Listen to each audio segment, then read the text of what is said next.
بسم اللہ الرحمن الرحیم سیدنا کریم صلی اللہ علیہ وآلہ وسلم۔ تمام طلباء اکرام کو میری طرف سے السلام علیکم۔ عزیز طلباء، آج ہمارا جو ٹاپک ہے اس کا عنوان اسم، فعل اور حرف کی پہچان اور ان کی علامات۔ عزیز طلباء، کوئی جملہ یا کلام دو کلمات سے کم نہیں ہوتا، ہوا وہ دونوں کلمات لفظاً ہوں، جیسے الفناء واسع، میدان کھلا ہے۔ تو میدان کھلا ہے تو ہم کو ایک بات واضح ہو رہی ہے کہ یہ پورا جملہ ہے، کیونکہ اس کے جو میننگ ہیں، اس کا جو معنی ہے، یہ ہمیں پوری طرح واضح سمجھ آ رہا ہے کہ میدان کھلا ہے۔ جیسے جلسہ ولد، بچہ بیٹھا ہے۔ ان دونوں مثالوں میں دونوں کلمات لفظوں میں ہیں یا بظاہر ایک کلمہ ہو اور دوسرا پوشیدہ ہو۔ جیسے تتکلم، تو کلام کر، یہ بظاہر ایک کلمہ ہے اور دوسرا کلمہ انت پوشیدہ ہے۔ اس میں انت ضمیر کیا ہی، وہ پوشیدہ ہے۔ اور دو سے زیادہ کلمات کی کوئی حد نہیں، جیسے التلمیذ یقرأ الکتاب فی الغرفۃ، طالب علم کمرے میں کتاب پڑھتا ہے۔ یہ بھی پورا ایک جملہ ہے، ٹھیک ہے۔ یہ کوئی قید نہیں ہے کہ دو ہونے چاہیے، دو یا دو سے زیادہ بھی کلمات ہو سکتے ہیں۔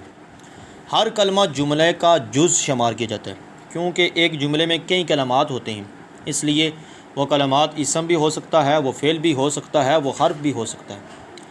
اور اسی طرح ہم اسم اور فعل اور حرف کی پہچان کے لیے چند علامات بیان کیجیے ہیں، ان کی طرف ہم چلتے ہیں۔ سب سے پہلے ہم ڈسکس کریں گے اسم کی علامات۔ اسم کی ہم نے پچھلے لیکچر میں ڈیفینیشن پڑھ لی تھی، یعنی کسی چیز، کسی کا نام بھی ہو سکتا ہے، کسی چیز یا کسی معین چیز، کسی خاص شخص کا نام بھی ہو سکتا ہے، اس کو اسم کہتے ہیں۔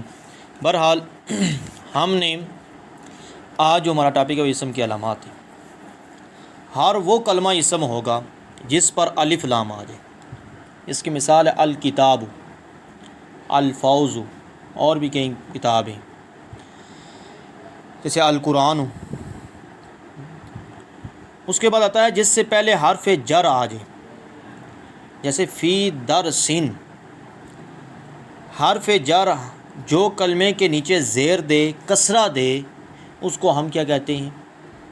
حرف جر، یعنی کہ جر آ جائے۔ یہ 17 حروف ہیں، ان کا پورا ایک ٹاپک ہے، لیکن وہ 17 حروف میں آپ کو یہاں بتا دیتا ہوں، آپ کی اسکرین پر شو بھی ہو رہے ہیں۔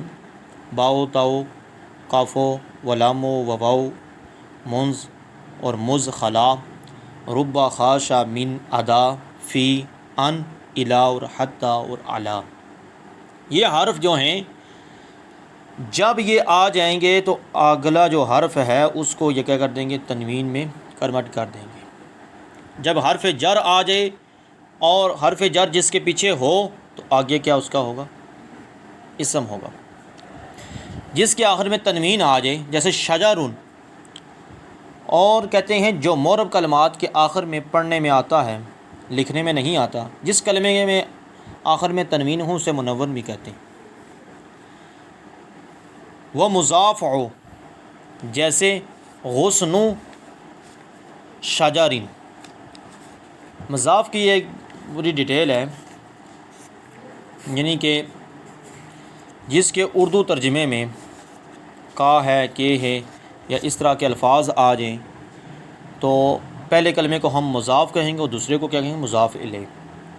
ضروری نہیں ہے کہ کا کی اور بھی ورڈز ایسے آ جاتے ہیں، جیسے اس کی مثال یہاں جو لکھی گئی ہے وہ ہے غصن الشجرین، درخت کی ٹہنی۔ اب ہمیں اس غصن کیا ہے؟ مضاف ہے، اور شجرین مضاف الیہ ہے۔ اسی طرح رسول اللہ، اللہ کا رسول، اور رسول کیا لفظ مضاف ہے اور لفظ اللہ مضاف الیہ۔ اسی طرح بیت اللہ، اللہ کا گھر، اور اللہ کا گھر جو کاف لفظ آ گیا اس سے ہمیں پتہ چل جائے گا یہ مضاف ہے۔ اور جب مضاف اور مضاف الیہ کی بات کی جا رہی ہو تو وہ اسم ہوگا۔ اس کی تعریف یہ ہے کہ جس میں ایک کلمے کو دوسرے کلمے کے ساتھ بتقدیر حرف جر ملایا جائے، ٹھیک ہے۔ اس کے بعد آ جاتا ہے تثنیہ ہو، جیسے کلامان، کتابان، کرسیان، وردتان، اس طرح کی آ جائیں، الف نون آ جائے۔ ضروری نہیں ہے جس کے ساتھ الف نون ہوگا وہ فعل کے ساتھ بھی آ سکتا ہے اور اسم کے ساتھ بھی آ سکتا ہے الف نون۔ جمع ہو، جیسے اقلام، اور بھی اس کی مثالیں آپ لے سکتے ہیں۔ اس کے آخر میں یائے نسبت مشدد آ، جیسے مکی، مدنی، اور اس طرح کے آپ اشعار جو ہیں شہر کے نام ہیں ان کو بھی جس کے آخر میں یا آ جائے اور یا نسبت والی ہو، مشدد ہو، مصغر ہو، جیسے رجیل۔ یہ ایک پورا ٹاپک ہے، اس چیز کو تصغیر کا نام دیا جاتا ہے، یعنی کہ تصغیر کا جو لغوی معنی ہے وہ ہے چھوٹا کر۔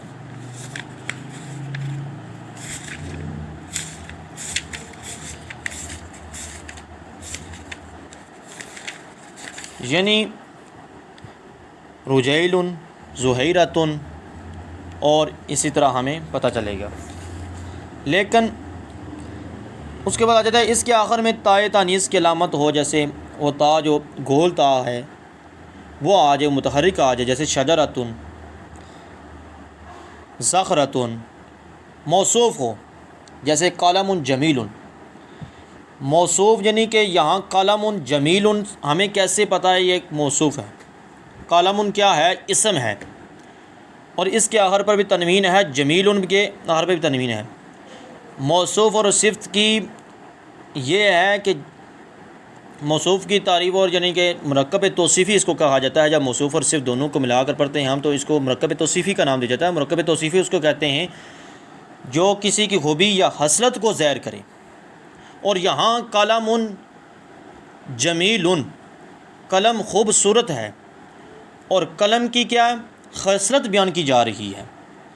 میں کہوں طاہر جمیل، طاہر جمیل ہے، یعنی کہ طاہر خوبصورت ہے، اور اسی طرح میں اور بھی کسی کے نام لے کر آگے جمیل آپ کہہ سکتے ہیں، علی جمیل، یعنی کہ علی کی کیا خوبصورتی کی حسرت بیان کی جا رہی ہے، یعنی کہ اس کے اندر یہ ٹیلنٹ ہے، یہ اس کے اندر یہ خوبی ہے، اور دونوں کا اعراب بھی ایک ہے، دونوں کے آخر میں تنوین بھی ایک ہے، اور موصوف ہو الیہ ہو، جیسے الغرفۃ واسعۃ، کمرہ وسیع ہے۔ اس کے بعد فعل کی علامات ہیں، وہ کلمہ فعل ہو جس سے پہلے قد آ جائے، جیسے قد خلت، جس سے پہلے سین یا سوف کا آ جائے، جیسے سیعلم سوف یعلم، جس سے پہلے یعنی یہ سوف یعلمون اور سوف تعلمون یہ قرآن مجید میں بھی آئے ہیں، اور سیعلمون کا لفظ بھی آیا ہے۔ جس سے پہلے حرف جازم آ جائے، جیسے لم یکتب، حرف جازم آپ یاد رکھیں کہ یہ 5 ہیں، لم، لما، لام امر، لا نہیں، اور ان شرطیہ، جیسے لم یذهب، لما ینصر، اور لام امر کی ہم مثال پڑھیں گے لی انصر پڑھ سکتے ہیں، اور لا نہیں اس کی مثال بھی ہم پڑھ سکتے ہیں لا تنصر، لا ینصر، اور ان شرطیہ کی مثال ہے ان تنصر انصر۔ جس کے آخر میں حرف جازم، یعنی کہ جزم یہ ہے کہ جس سے پہلے والا حرف جو ہے ان حروف جازم میں سے آ جائے، اور اگلا جو حرف ہے اس کو کیا کر دے گا؟ جو جزم کر دے گا۔ حرف جازم کے یہی ہے کہ ان سے مراد وہ حروف ہیں جو مضارع کے آخر کو جزم دیتے ہیں، اور حروف جازم کس پر داخل ہوتے ہیں؟ یہ ماضی پر داخل نہیں ہوتے، یہ مضارع پر داخل ہوتے ہیں، یہ آپ نے یاد رکھنا ہے۔ اس کے بعد آ جاتا ہے جس کے آخر میں حرف جازم آ جائے، جزم آ جائے، جیسے انصر، وہ مسند ہو، جیسے ذہب ولد، اور جس کے آخر میں نون تاکید آ جائے، جیسے لینصرن، لینصرن، اور لینصرنان، یہ بھی الفاظ آ سکتے ہیں، یعنی کہ ان کو جو ہے نا ہم نے آخری حرف کو کیا ہے؟ مشدد کر دینا ہے۔ اور جس کے آخر میں تا ساکن آ جائے، جیسے خرجت، اور جس کے آخر میں ضمیر مرفوع متصل ہو، جیسے نصر تو، اس میں تو ضمیر مرفوع متصل ہے، اور ضمیر مرفوع متصل آپ کو پتہ ہونا چاہیے، تا تماتم، تی تماتن، اور تو اور نا، یہ ضمائر کون سے ہیں؟ مرفوع متصل ہیں۔ اور حرف کی علامات یہ ہیں، وہ کلمہ حرف ہوگا جس میں اسم اور فعل کی کوئی علامت نہ ہو، یہ دو اسما یا ایک اسم اور فعل کو ملانے کا فائدہ دیتا ہے. جیسے التلمیذ فی المدرسۃ، یعنی کہ جو ہم نے پیچھے پڑھی ہیں علامات اسم کی اور فعل کی، ان کو چھوڑ کر، یعنی کہ ان میں سے کوئی بھی علامات اس میں نہیں ہوگی. یہ حرف وہ الفاظ ہوتا ہے یعنی کہ جو اپنا معنی مکمل کرنے کے لیے کسی اور یعنی کہ اسم اور فعل کا محتاج ہوتا ہے. یعنی کہ فی کا مطلب، اعلیٰ کا مطلب اور الہ کا مطلب تب کمپلیٹ ہوگا جب ہم اس کے پیچھے اسم اور اس کے آگے کوئی اسم یا فعل لگائیں گے، تو تب اسم یہ حرف کا معنی کمپلیٹ ہوگا، یعنی کہ کیا بات کی جا رہی ہے. جیسے التلمیذ فی المدرسۃ، طالب علم مدرسے میں ہے. اب ہم نے فی کا مطلب میں کر دوں تو میں، بات تو کمپلیٹ نہیں ہوئی نا. بات تب کمپلیٹ ہوگی، بات تب مکمل ہوگی جب اس سے پیچھے یا اس سے آگے اسم اور فعل لگے گا. یعنی کہ یہ اپنا معنی مکمل کرنے کے لیے دوسروں کا محتاج ہے. ذہبت بالکتاب، میں کتاب لے گیا. اب اس میں با لفظ جو آیا ہے یہ کیا ہے؟ حرف جر ہے. ٹھیک ہے. اور اسی طرح اور بھی مثالیں ہیں، اس میں جب دیکھیں گے اس میں جو 17 حروف میں نے بتائے ہیں ان میں سے کوئی نہ کوئی حرف آ رہا ہوگا. وہ حرف جب کسی دوسرے اسم اور فعل کے ساتھ ملے گا تو جملہ کمپلیٹ ہوگا. تو یہ 3 ٹاپکس ہمارے تھے آج، یہ کمپلیٹ ہو گئے. دعا ہے اللہ تبارک و تعالی ہم سب کو عمل کرنے کی توفیق عطا فرمائے. وما توفیقی الا باللہ.